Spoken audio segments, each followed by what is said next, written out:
All right, so yesterday, that was Wednesday. I made myself this little lunch here that you see.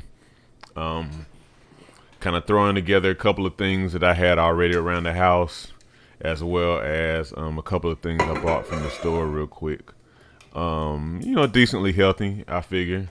So yeah, that's one of the things I like to do to save money and to like load up on the vegetables. So you see here, I'm chopping up some red and green bell pepper that you know my wife and I use with something else earlier in the week for dinner, I guess.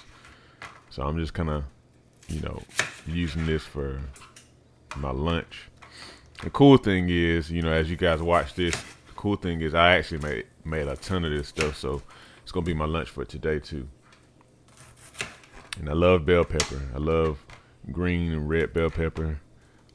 Use them all the time. So anyway, and try to make sure I use as much of it as possible. So, sorry, but yeah. So red and green bell pepper you see there on the right of the screen.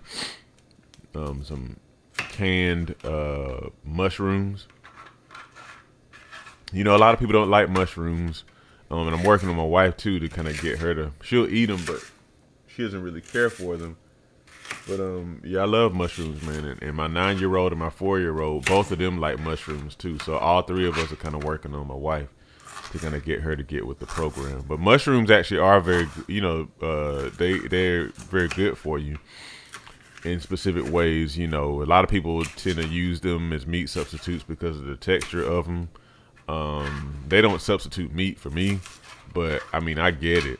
I get it. All right, we're adding a little, red onion here.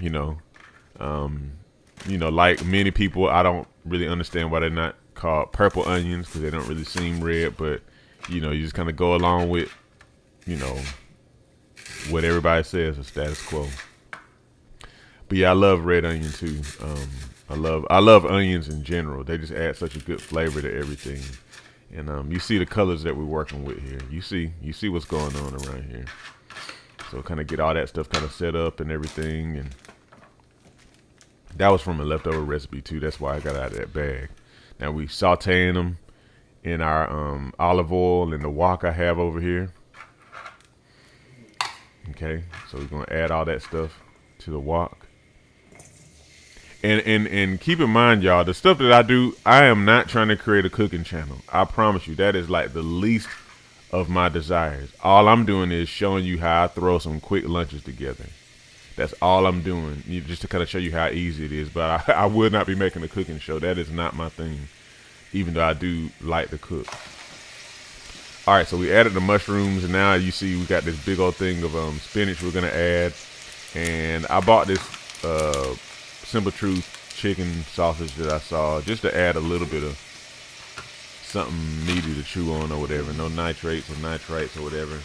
I didn't necessarily need to do this, but I figure I add a little bit of meat of some kind. So just adding a couple of these sausages to the meal here. And I'm trying to think about how long this actually took me overall. I think it took me about maybe 20 minutes to put it all together. 15, 20 minutes. It wasn't that bad. Okay, so just add that there. And I end up adding like a second one. There. So yeah. So we're gonna go ahead and get that chopped up and whatnot.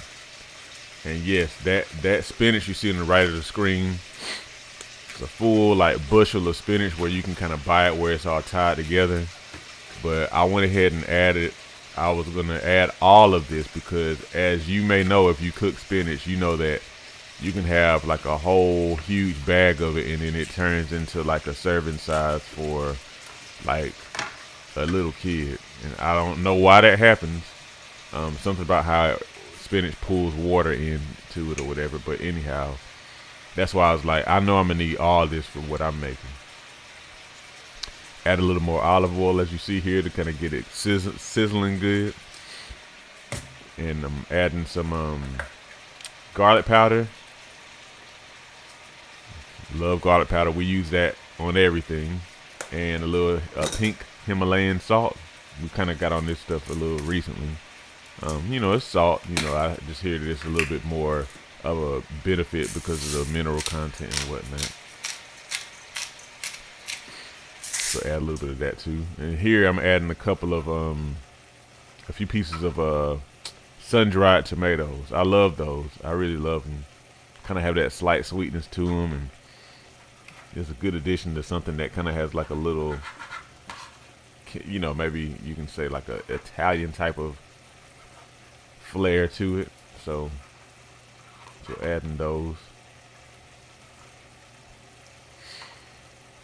You know, we cook with those from time to time. Now I'm going ahead and adding all this spinach. Now I could have just left the stems on, but I just decided it's time to cut the stems off because the stems actually don't necessarily cook to be, you know, real tough or anything. So, but anyhow, cut the stems off. We're gonna go ahead and add all of that to there because, as you know, it's gonna go ahead and blend right on in. Get it good and sizzling. And I just kind of compost the stem parts or whatever. We have a compost bin in the back that we use to kind of add to our garden. All right, so we're good. All right, so I think that's basically gonna do it with all like the ingredients aside from, yeah. Okay, so yeah, so we're mixing this here, and then we had some leftover like macaroni noodles that my kids, we gave our kids the other day, you know, and I know, yeah, it's white pasta. I don't do a lot of white pasta, but I was like, you know, let me just kind of throw this in there just to kind of add to the meal. I'm not as concerned about it because I don't eat stuff like that a whole lot. But yeah, so now it's just a matter of kind of mixing everything on in there and letting it kind of cook down, which it didn't really take long for this part because I'd already been sauteing the vegetables, you know, the hard vegetables like the bell peppers and whatnot. And now, you know, you kind of mix the spinach in and it cooks really fast. Seasonings all in there. All I put in was the Himalayan salt and the garlic powder. And again, you know, you see it cooking down before your very eyes. Again, I like to do this because it helps me to save money from going out and buying food all the time. And you're definitely gonna eat better when you cook at home. Since I work from home primarily, you know, I just go ahead and get it done, man. You know, at least when I can. You know, and I just load the vegetables in there. You really want to get in as many vegetables as you can because that's what the most nutritious food group as far as I'm concerned. All right, so now it's time to eat. So I had this little Chick-fil-A salad from yesterday that I'm gonna eat, and you know, now you see it's hot and steaming. Messed around and dropped a couple pieces of my mushroom there, but it's all good. If I want to add even a little more flair, add like a little slight sprinkle of Parmesan cheese or whatever. And that's it.